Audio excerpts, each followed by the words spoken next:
Welcome to this presentation of some of the contents of our paper Modia and Julia for grey box modeling. I am Frederic Bruder, and my supervisor Lars Mikelsons leads the chair of mechatronics at Augsburg University in Germany. Here is the table of contents for this presentation. At first, I want to introduce you to what we actually want to accomplish. Then I will explain how exactly we constructed a grey box model of a single-track vehicle. After that, we will talk about the training algorithm that we used. We will then look at a few results from our evaluation before we conclude and tell you about our future research. There are some reasons why we like acausal modeling like in Modelica. First and foremost, we like the reusability of components. Moreover, we can combine several smaller models into one larger model. With model equations and connectors, we can focus on model topology rather than only signal flow. Apart from that, existing compilers, for example the Modelica compiler, offer good optimizations for runtime performance. And then model libraries such as MSL offer an enormous existing knowledge to construct mechanistic, as we call them, white box models. The output of established Modelica compilers is mostly in the form of C code, and parameters and initial conditions are very easy to change before the actual simulation takes place. In the machine learning community, however, prototyping languages such as Python or Julia are very popular tools to work with. And if you are working with black box models, it's very common to change the structure of those models very frequently, not just the parameters that they have. As long as your black box model gives you the right results or predictions, you do not care so much about its mathematical structure. Let us now regard the case of grey box modeling. If you want to insert black box equations into the white box model, to further enhance it with the help of measurement data, you need a white box model from which you can start. Then you need to be able to declare a loss function, which you can differentiate with respect to the training parameters of your model. And during your testing, it is highly comfortable to make quick adjustments to the black box part of your model structure. So if your Modelica compiler gives you some C code for the simulation of your model, but you still need functionality of those prototyping languages, there's a bit of a problem here. And this is a point where the Julia package Modia is quite helpful. In a small domain-specific language, you declare your model equations as named tuples in Julia. Then Modia generates the simulation code for you again in Julia code. And then you are able to edit this code by hand. Currently, this manual code editing is not the prime use case of this software package.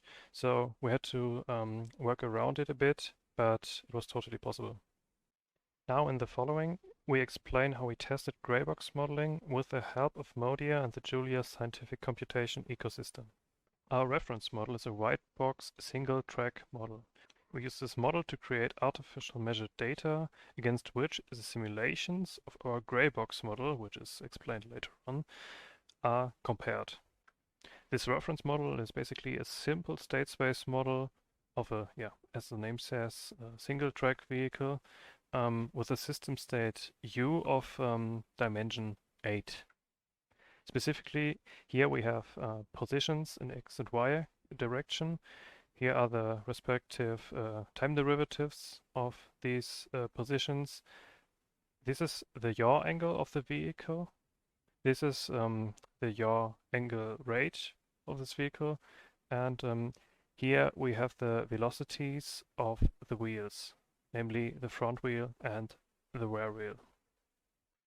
The control inputs I are the steering angle, the torque from the motor that acts on the front wheel, and the torque of the motor that acts on the rear wheel. Part of our model equations is this vector equation here for the dynamic wheel loads.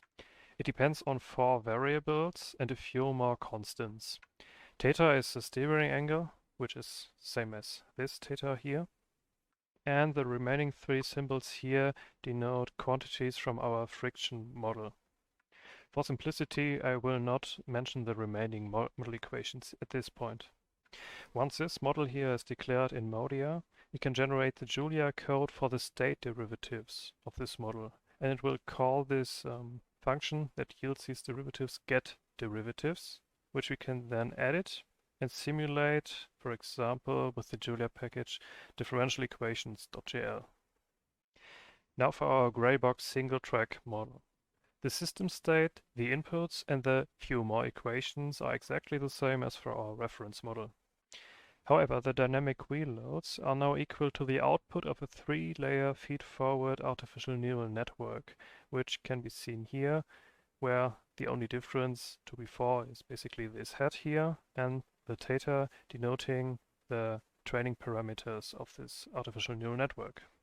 We will now talk about how exactly we trained this gray box single track model that includes this artificial neural network that still has random initialized parameters. Our training objective is to make the simulated trajectory of the gray box model follow the measured trajectory of the reference model as well as possible.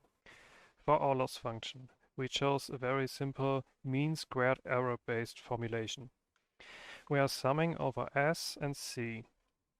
S is the system states over which we compare the measured from the reference model and the simulated from the gray box model data. And C is the time checkpoints over which the trajectories are compared. At first we start optimizing our loss function with a small c. For example, this initial c could be 1 second, 2 seconds, 3 seconds. Then, when the trajectory fits well enough over this small initial horizon, keeps the optimized results so far, grow C a bit and start the next optimization loop with the already optimized result. This step is then repeated until C is long enough for your liking or for the requirements you have on your model. But what does this fits well enough actually mean? What worked for us was to create a metric that checks if none of the compared states in S deviates further than an arbitrary threshold of the measured data. You could in theory also check whether the loss function that you're trying to minimize is already low enough for your liking before you switch to the next larger horizon, but this was harder for us to interpret, so we switched over to this more easily understandable metric. With these ideas, let us look at some of the results that we were able to produce. With constant wheel torque TR and TF, we made the reference model perform a double lane change varying only a steering angle theta. TF was kept constant at 0 Newton meters, while the other parameters of this train parameterization can be seen over here. This graph above here shows you how exactly theta was changed over time in order to make the double lane change happen. It's important to note here that we have only one training trajectory recorded, so this will be the only data that our gray box model gets for training. We will now switch to a small video where you can see some plots of the training progress. In the top subplot over here, you can see how exactly the reference model and the gray box model drove in the plane. The reference model, here in blue, has no trouble pulling off this double lane change. The double lane change is for normal streets a bit very wide. It's like 30 meters in the y direction, but this is just test parameterization. On the other hand, the gray box model currently, after only a few iterations, so nothing much has happened in the optimization process so far, just goes straight. These colored circles, as you see above here, show us exactly where the time checkpoints are located for the gray box model and the reference model currently. So the goal of the first few iterations will be to bring these checkpoints of both the reference model and the gray box model closer to one another. Now let's start. You can already see how the loss is sharply decreasing at this point, but there's still more way to go.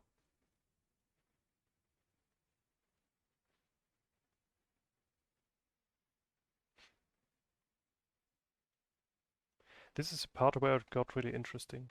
The first few checkpoint pairs are very close to one another, and so the horizon was automatically enlarged in the meantime.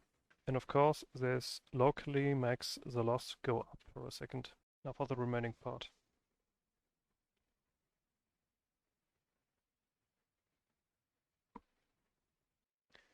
After these iterations of the optimization process, it looks like the gray box model is following the reference trajectory pretty closely at some points, a bit less closely at points like these. Now we're interested to see how the behavior of the reference model and the gray box model differ on another double lane change maneuver. In this maneuver, O, that is the time spent in the oncoming traffic or the oncoming lane, is 3 times as long as in the training scenario. Here on the left we can see that the trajectories in the plane are very close, or they look very similar to one another.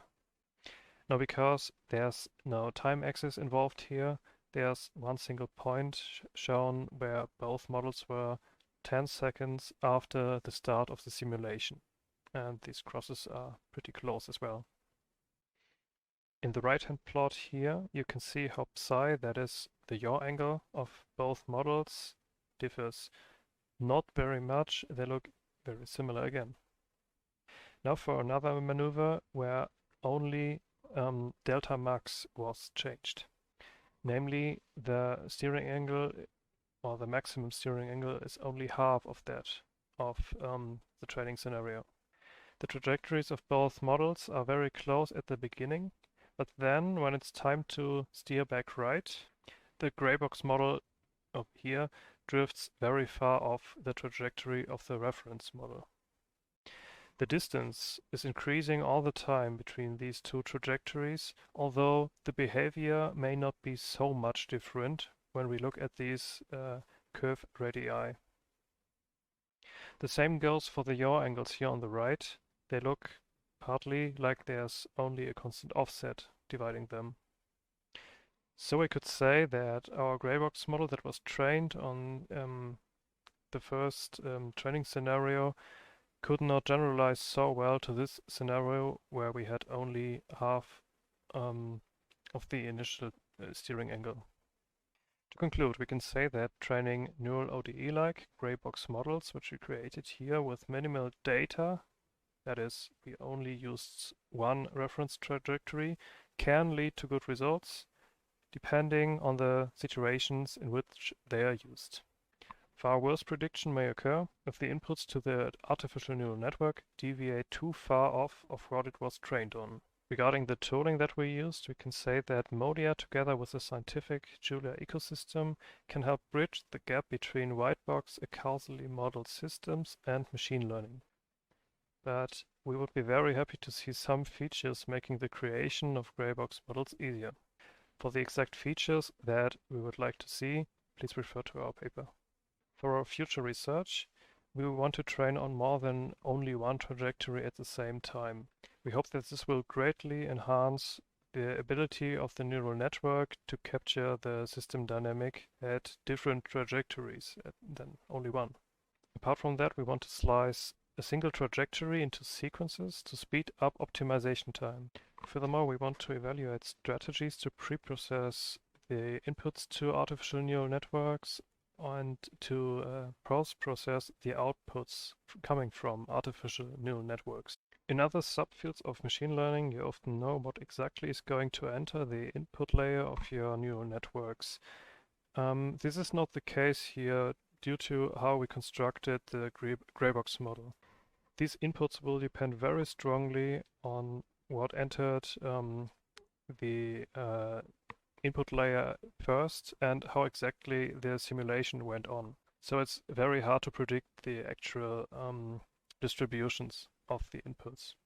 Finally, we want to test regularization options to favor less stiff dynamical systems. One goal here is again to speed up the simulation and optimization.